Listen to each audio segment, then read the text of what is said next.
This news is brought to you by Max Group of Schools. 30 छोटी और बड़ी रियासतों के विलय के साथ केंद्र शासित चीफ कमिश्नर प्रोविंस के रूप में अस्तित्व में हिमाचल प्रदेश आया और प्रदेश को एक अलग राज्य के रूप में स्थापित करने का श्रेय तत्कालीन नेतृत्व के साथ साथ प्रजामंडल आंदोलन के न्यायिकों व आंदोलनकारियों और यहाँ की जागरूक जनता को जाता है। इस शुभ अवसर पर अगर हम उन लोगों को याद ना करें जिन्होंने हिमाचल प्रदेश को अस्तित्व में लाने के लिए अहम भूमिका निभाई है, तो मैं समझता हूं कि हम हिमाचल प्रदेश के गौरवशाली इतिहास के साथ न्याय नहीं कर रहे होंगे। हिमाचल प्रदेश के गौरवमय इतिहास में चाहे हमारा जिला शिमला का धामी गोलीकांड हो, सुकेत का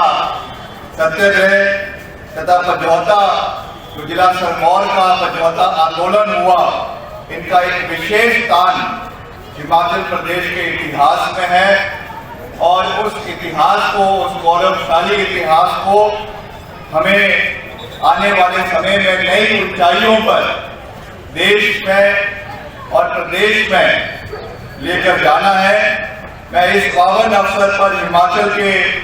निर्माता तथा प्रदेश के प्रथम मुख्यमंत्री डॉक्टर यशवंत सिंह परमार जी का भी स्मरण करना चाहूँगा, उन्हें याद करना चाहूँगा, जिन्होंने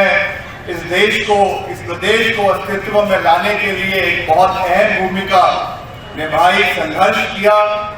और आज हिमाचल प्रदेश एक अलग राज्य के रूप में उभर कर आया है और हर क्षेत्र में, चाहे शिक्षा संस्थान है, चाहे हमारी हेल्थ केयर सर्विसेज है, टेक्निकल एजुकेशन है, IT रेवोल्यूशन है,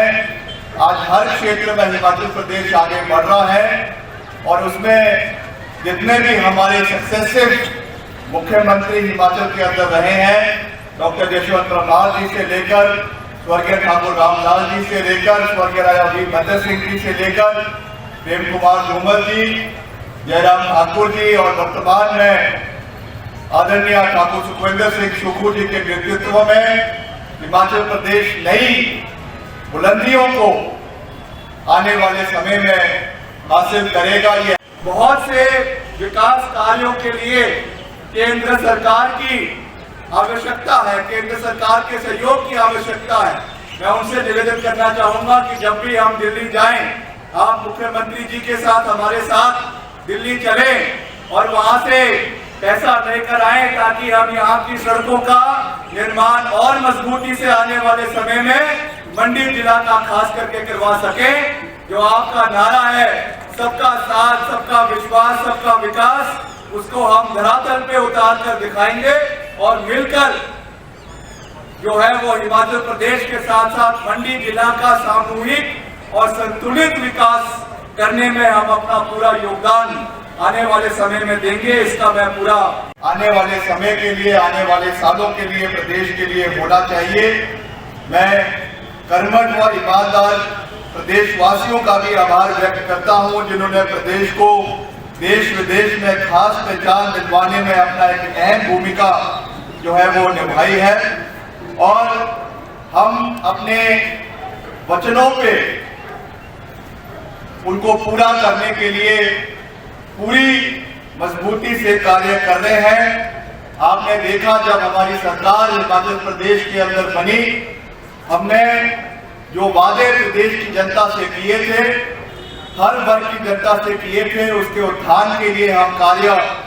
कर रहे हैं। माननीय मुख्यमंत्री जी ने प्रदेश में जो हमारे ऑर्फन बच्चे हैं उनको, उनका सुख, उनका दुख को जानते हुए, उसे समझते हुए जो एक निर्णायक निर्णय लिया और नव वर्ष के तोहफे के तौर पर हमारी सरकार ने 101 करोड़ रुपए के शुरुआती प्रावधान के साथ मुख्यमंत्री सुख आश्रय कोष की स्थापना हिमाचल प्रदेश के अंदर करी, जिसमें इस सुख दुख शिक्षा स्वास्थ्य और भ्रमण की जिम्मेदारी अब हम सब की और सरकार की है। हमने प्रदेश में लगभग 6,000 अनाथ बच्चों को मुख्यमंत्री सुख आश्रय योजना के तहत चिल्ड्रन ऑफ द स्टेट के रूप में अपनाने का निर्णय हिमाचल प्रदेश सरकार ने लिया है, जिसमें 2 स्टेट ऑफ द आर्ट आपके सेंटर्स हमारे ऑर्फनेज बच्चों के लिए, एक जिला मंडी के अंदर आपके सुंदरनगर के अंदर और दूसरा जिला कांगड़ा के अंदर जो है ज्वाला जी के अंदर बनाना निर्धारित हुआ है। और उसमें सारी सुविधा हमारे युवाओं को, हमारे बच्चों को दी जाएगी, ताकि वो किसी भी कॉर्पोरेट जगत के, किसी भी एनजीओ के या किसी भी सरकार के अधीन या उनके ऊपर निर्भर ना रहे। ये एक पहल माननीय मुख्यमंत्री जी ने ली है, जिसके शुरुआती तौर पर 6,000 अनाथ बच्चों को सरकार ने जो है वो गोद लेने का फैसला किया है और उनकी शिक्षा तक और रोजगार तक उनको जो है सरकार की ओर से हर समर्थन शिक्षा के लिए और उनके आदान प्रदान के लिए सरकार की ओर से दिया जाएगा। ये एक पहल हिमाचल प्रदेश के अनाथ बच्चों के लिए ली गई है, सरकार ने लिया है, जिसमें चाहे पैराग्लाइडिंग, बीट बिलिंग को और विकसित करने की हमें आवश्यकता है, वैसे ही आपके गोल्फ कोर्सेज वहां पे बनाने की आवश्यकता है। जितनी हमारी वाटर बॉडीज प्रदेश के अंदर है, मैं पिछले कल ही जो हमारे केंद्रीय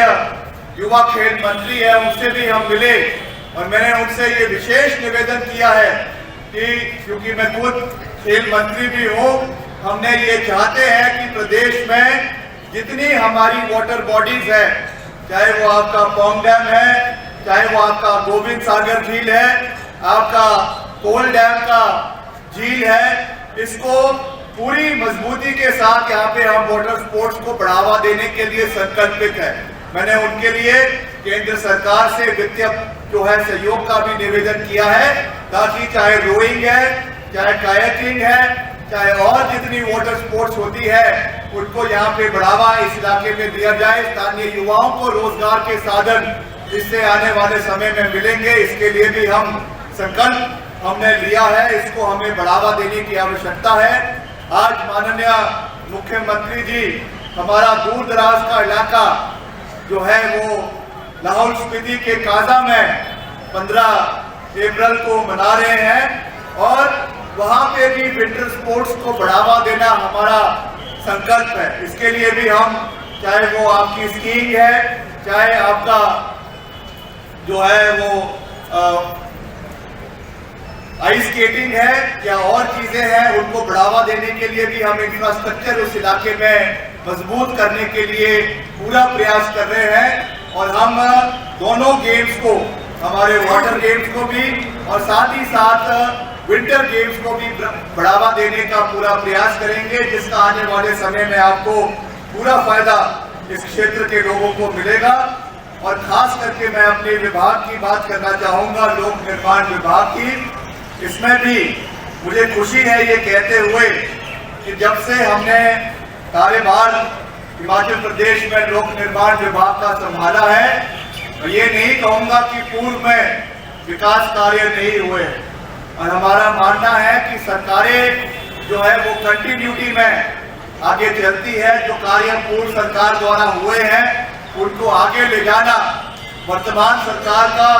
दायित्व होता है। We have to work as a collective team, एक कलेक्टिव रिस्पॉन्सिबिलिटी के साथ हमें आगे बढ़ने की आवश्यकता होती है। देश के हमारे युवाओं को इसका फायदा जो है वो मिलने वाला है। इसके साथ साथ जो हमारी सबसे बड़ी घोषणा हमने प्रदेश के कर्मचारियों से करी थी, आज सुबह भी हमसे जो है वो न्यू पेंशन स्कीम के कर्मचारी मिले, पिछली रात को भी हमसे वो कर्मचारी मिले और उन्होंने धन्यवाद किया प्रदेश सरकार का कि हमारा पहला वायदा जो ओपीएस बहाल करने का था, हमने पहली कैबिनेट मीटिंग में 1 लाख 36,000 सरकारी कर्मचारियों को ओपीएस के तहत लाने का निर्णय लिया है। और अभी जो हमारी पिछली कैबिनेट की मीटिंग हुई है उसमें ये फैसला किया गया है कि जो हिमाचल प्रदेश से जो कंट्रीब्यूशन इसके लिए केंद्र सरकार को जो पैसा दिया जाता है वो पैसा देने का वो बंद करने का निर्णय हमने लिया है, ताकि पूरी मजबूती के साथ न्यू पेंशन स्कीम को आने वाले समय में हिमाचल प्रदेश के अंदर लागू कर दिया जाएगा। और जैसा हमने कहा कि इससे 1,36,000 कर्मचारियों को जो है वो फायदा आगामी समय से प्रदेश के अंदर मिलना शुरू हो जाएगा। महिलाओं की बात करें, महिलाओं के सशक्तिकरण के लिए जो हमने अपने चुनावी मैनिफेस्टो में 10 गारंटी में जो वादा किया था कि हम 1,500 रुपए की पेंशन प्रदेश की महिलाओं को देंगे, उस वादे को भी पूरा करते हुए इसी क्रम में हमने 2,31,000 महिलाओं को 1,500 रुपए पेंशन देने का निर्णय पहली वित्तीय वर्ष की बजट में माननीय मुख्यमंत्री और प्रदेश सरकार ने किया है, जिसको आने वाले समय में चरणबद्ध तरीके से प्रदेश की और महिलाओं को भी बढ़ाया जाएगा। और जितनी हमारी महिलाएं हैं, जो हमारी आधी आबादी है, उनको ये हक देने का कार्य आने वाले समय में प्रदेश के अंदर करवाया जाएगा। इसके लिए भी जो है हम वचनबद्ध है, हमने संकल्प लिया है और उस संकल्प को पूरा करना हमारी नैतिक जिम्मेवारी और हमारा नैतिक दायित्व बनता है। मैंने ये आंकड़े मीडिया के अंदर जो है वो जब जाहिर किए थे कि हिमाचल प्रदेश में जो हमारी सबसे बड़ी योजना सड़कों को बनाने के लिए जो निर्माण कार्य प्रधानमंत्री ग्राम सड़क योजना के माध्यम से प्रदेश के अंदर करवाया जाता है, इसमें इस वित्तीय वर्ष में since the formation of this government, the state has completed 22 works involving 13 kilometre road length और इसी साल 43 नई सड़कें प्रधानमंत्री ग्राम सड़क योजना के तीसरे चरण में, जिसकी 400 करोड़ रुपए की लागत से 418 किलोमीटर सड़कें जो है वो इन 3 महीनों के कार्यकाल में प्रदेश के अलग अलग इलाकों में अवार्ड करी जा चुकी है। इसका कार्य शुरू करवा दिया जा चुका है। इसके लिए भी मैं बधाई देना चाहूंगा। और उसके साथ साथ 240 डीपीआर जो 2560 सड़कों की, जिसका एस्टिमेटेड कॉस्ट है 2800 करोड़ रुपए, ये भी हमने प्रधानमंत्री ग्राम सड़क योजना के तीसरे चरण के फेज 2 में ये पैसा हमने दिल्ली से स्वीकृत करवाने में हम सफल हुए हैं। और जैसे ही इसकी सारी औपचारिकताएं पूरी हो जाएगी, करीबन 2500 किलोमीटर सड़कों का जो है अपग्रेडेशन का कार्य हिमाचल प्रदेश के अलग अलग इलाकों में, अलग अलग जिलों में शुरू हो जाएगा। ये हमारे विभाग के लिए एक बहुत अच्छी बात है, क्योंकि सड़कें जो है वो ऐसा कोई घर नहीं है, ऐसा कोई गांव नहीं है, ऐसा कोई कस्बा नहीं है जो सड़कों के निर्माण से लाभान्वित नहीं होता है। उनके रखरखाव के लिए सड़कें तो कई जगहों पे बन चुकी है, मगर उनका रखरखाव करना हमारे लिए बहुत आवश्यक है।